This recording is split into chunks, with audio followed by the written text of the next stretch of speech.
യുവതലമുറയെ MDMA പോലുള്ള രാസലഹരിയുടെ കരാളഹസ്തത്തിൽ നിന്നും രക്ഷപ്പെടുത്തുക എന്ന ദൗത്യവുമായി പട്ള ജാഗ്രതാ സമിതി രംഗത്ത്. ലഹരി വിരുദ്ധ യോഗവും പ്രതിരോധ പ്രവർത്തനങ്ങളുടെ ആസൂത്രണവും എന്ന ലേബലിൽ മഹല്ല് അടിസ്ഥാനത്തിൽ യോഗങ്ങൾ നടത്തിയാണ് പട്ള ജാഗ്രതാ സമിതി ലഹരി വിരുദ്ധ പോരാട്ടങ്ങൾക്ക് നേതൃത്വം നൽകുന്നത്. കേരളത്തിലെ ഏറ്റവും വലിയ ടൈൽസ് ആൻഡ് സാനിറ്ററി വെയർ വിൽപ്പനക്കാരായ ABC group, ABC sales corporation, BC road, Kasaragod.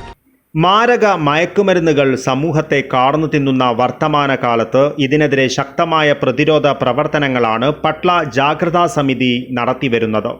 ലഹരി വിരുദ്ധ യോഗവും പ്രതിരോധ പ്രവർത്തനങ്ങളുടെ ആസൂത്രണവും എന്ന ലേബലിൽ മഹല്ലടിസ്ഥാനത്തിൽ യോഗങ്ങൾ നടത്തിയാണ് പട്ള ജാഗ്രതാ സമിതി ലഹരി വിരുദ്ധ പോരാട്ടങ്ങൾക്ക് നേതൃത്വം നൽകുന്നത്.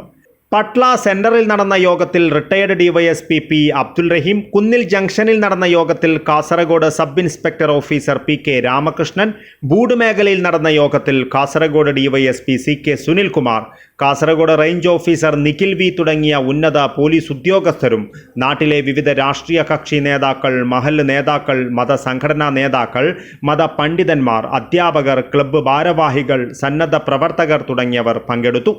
മധൂർ പഞ്ചായത്തിലെ മുഴുവൻ വാർഡുകളിലേക്കും ലഹരിമുക്ത പ്രവർത്തനങ്ങൾ വ്യാപിപ്പിക്കുമെന്നും സമൂഹത്തെ ഗ്രസിച്ചുകൊണ്ടിരിക്കുന്ന രാസലഹരിയുടെ കെണികളിൽ നിന്നും വളർന്നുവരുന്ന തലമുറയെ രക്ഷിക്കുവാൻ എല്ലാം മറന്ന് ഒറ്റക്കെട്ടായി മുന്നിട്ടിറങ്ങുമെന്നും പട്ള ജാഗ്രതാ സമിതി നേതാക്കൾ അറിയിച്ചു.